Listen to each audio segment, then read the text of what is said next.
In this Getting Started video, we're going to cover the first time access to MyHive and HiveManager Online.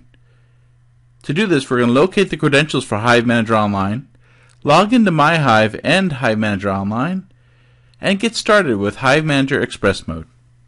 In order to find out how to log into my HiveManager Online account, I will check for an email message from hmol@aerohive.com.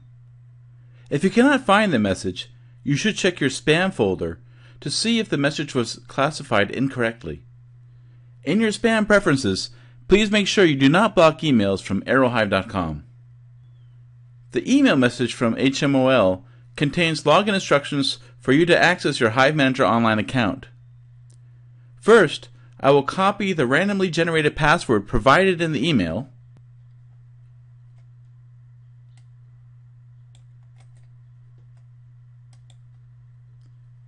and then I will click the URL link to go to myhive.aerohive.com.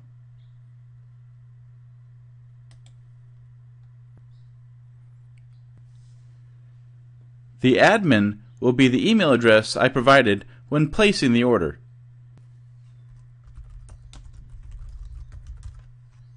Then I will paste the password I just copied.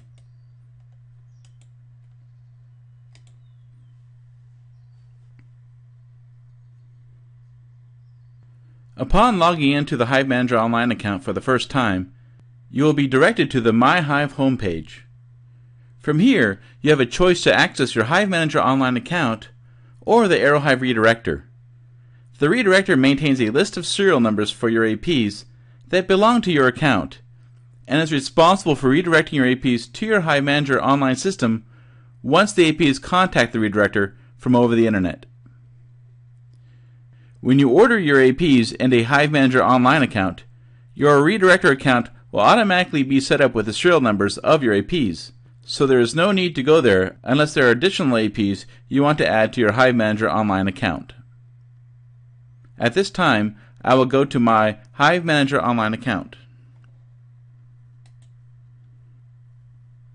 The first screen displays an Aerohive End User License Agreement.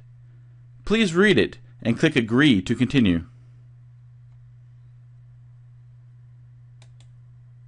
At this time, you are presented with a HiveManager welcome screen and are given the ability to configure some default options.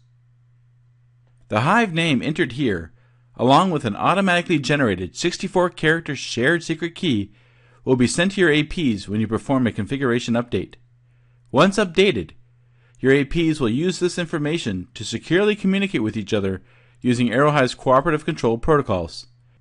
The shared secret key generated for the Hive is also used to encrypt communication between the APs using the Advanced Encryption Standard, AES.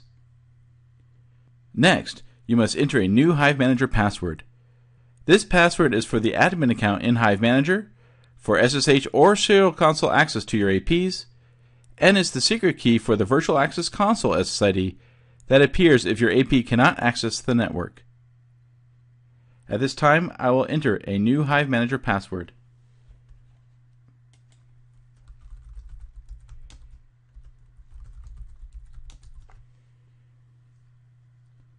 Next, you must configure the time zone. This should be set to the location of where the APs are physically located. In this example, the APs are in Sunnyvale, California, which is GMT-8. Moving down the list, you can choose whether you want to use Express Mode or Enterprise Mode. Express Mode is recommended for a simple wireless LAN configuration with a single set of configuration policies for all of your APs. Enterprise Mode exposes more options and allows multiple sets of configuration policies to be applied to different APs. Please note that if you are managing Aerohive routers, you must use Enterprise Mode.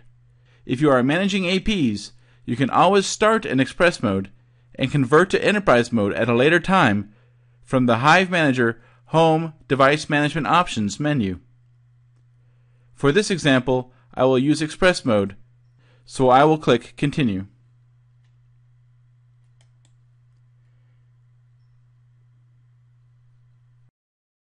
Thank you for taking the time to watch this video. Please continue to the next video in the Getting Started video series.